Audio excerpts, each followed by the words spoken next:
Après vous avoir fait visiter la Comédie Française il y a quelques semaines, je vous emmène ce soir dans les coulisses de l'Opéra Garnier.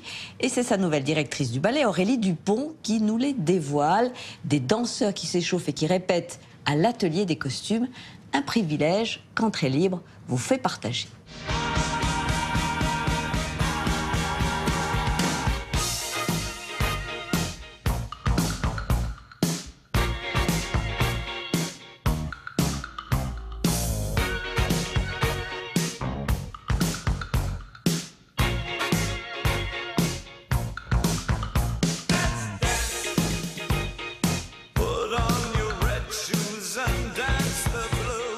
Bonjour Aurélie Dupont. Ça va?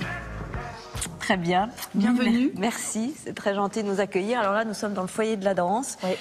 Vous, Aurélie Dupont, vous êtes entrée dans cette maison en 1989. Il faut rappeler que c'est l'année où Rudolf Nureyev, lui, quitte cette fonction que vous occupez aujourd'hui depuis février 2016. Est-ce que vous avez, vous, un souvenir particulier d'une chorégraphie de Nureyev que vous ayez interprétée La première.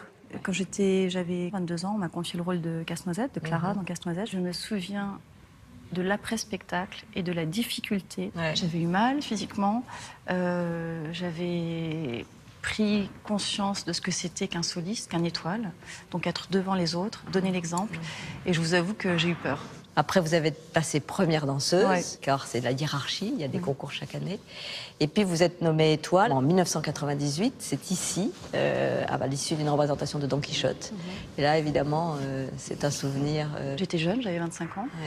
Pour moi, j'avais l'impression que je n'étais pas encore prête. D'où le bien de nommer des danseurs étoiles jeunes, parce que oui, ils ne seront pas prêts. Moi, je n'étais pas prête à 25 ans.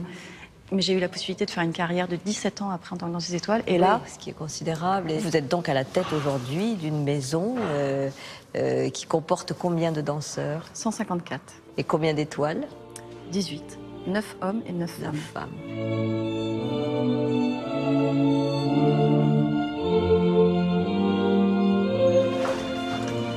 Là, nous arrivons dans les coulisses.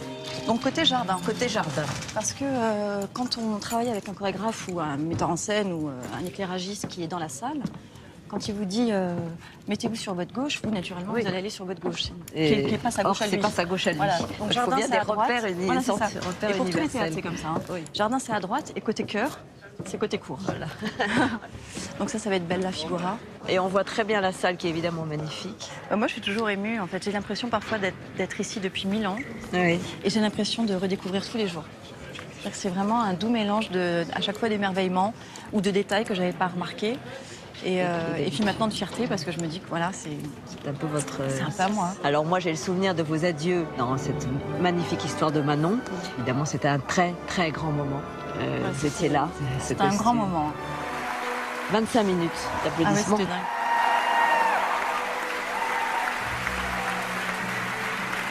J'ai eu les gens debout tous les soirs. C'est ça. Et ça m'a bouleversée. Alors là, on voit, on est sur un plateau qui était légèrement en pente, Aurélie Dupont. Un théâtre à l'italienne. Voilà. Et toutes les scènes du monde, je veux dire, pour le ballet sont en pente? Non, pas toutes. À Bastille, par exemple, c'est à plat. Voilà. Et l'intérêt de la pente, c'est que pour les ballets classiques, par exemple, si vous avez une rangée de filles, on imagine 25 filles les unes derrière les autres, de la salle, vous verrez la première comme la dernière. Exactement. Alors là, on aperçoit bien sûr le magnifique plafond de Chagall, qui est assez récent, finalement. 1964. On a l'impression que il a toujours été là. Et ce lustre sublime qui fait plus de 8 tonnes quand même, avec 400 lumières différentes partout. 1900 places pour les spectateurs ici.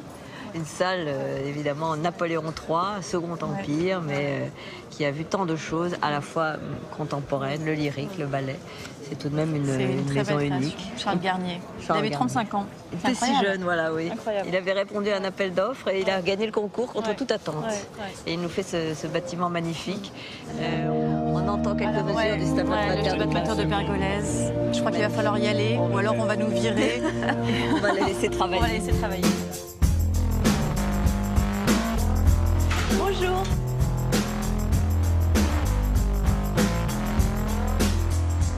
ça, c'est la répétition du corps de ballet du lac des Cygnes. Donc c'est tous les signes. Tous les signes qui va donc être donné à la Bastille. À la Bastille au mois de décembre. Ce qui est très difficile dans le corps de ballet, c'est qu'il faut être extrêmement précise, il faut être très ensemble et c'est vraiment une des grandes qualités de la compagnie.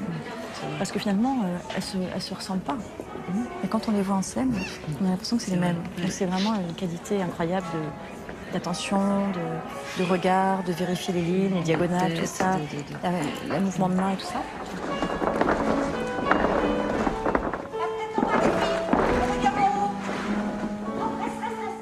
Alors on laisse les signes et nous allons voir les étoiles, les solistes premiers danseurs. Les étoiles.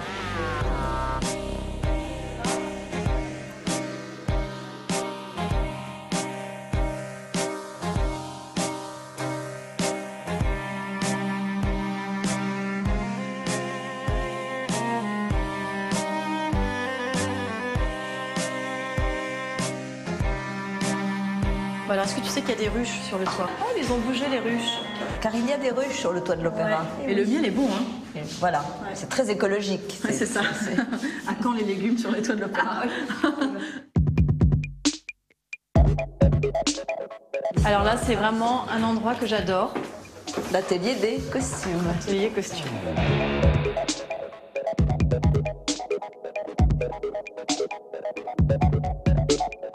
Il y a un essayage là? Elle n'est pas toute nue? On peut la voir en signe. Un signe noir. La méchante. C'est trop haut. Ouais, peut-être qu'il pourrait te défaire juste un tout petit peu plus bas là, non? Myriam Houlbraham, étoile, ah oui. Danseuse étoile. Et le dos, il est comment? Oh, ah ouais. C'est pas trop serré ça. T'arrives à respirer. Ce qui est très beau, c'est que ça, c'est le costume sur mesure de Myriam. Donc c'est vraiment fait sur elle. Ses dimensions, ce qu'elle aime, le décolleté dans le dos, la poitrine comme elle veut, la longueur de tulle, tout est vraiment, c'est un luxe quoi. C'est sur mesure. Il faut les briser, c'est-à-dire qu'il faut les faire. Comme les pointes. Donc il faut transpirer dedans, les chauffer, il faut que les garçons les usent un peu à la taille. Ce qui ne plaît pas du tout à la couture. Bon, bah merci Anne-Marie. Merci, pardon Myriam, on vous a dérangé.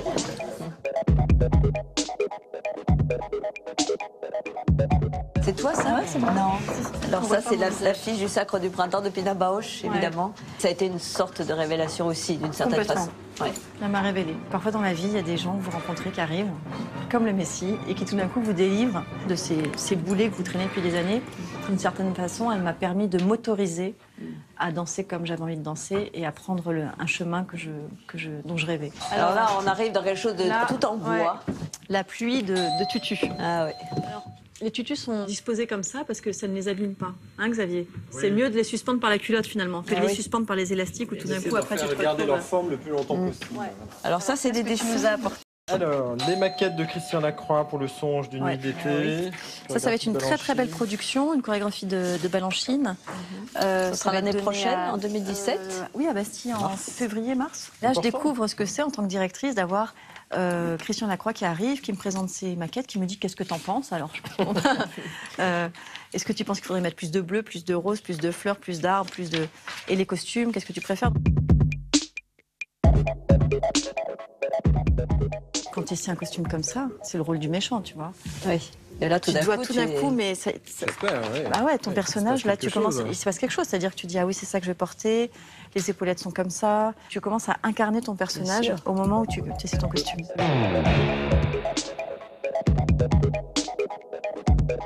Voilà, notre visite de l'Opéra s'achève par l'atelier des costumes. On a vu combien un costume est important pour l'expression du danseur et aussi, bien sûr, la magie du spectacle. Merci beaucoup, Aurélie Dupont, de nous avoir accompagnés. Nous allons quitter ce bâtiment et les laisser travailler sur le lac des Cygnes ou sur Kilian.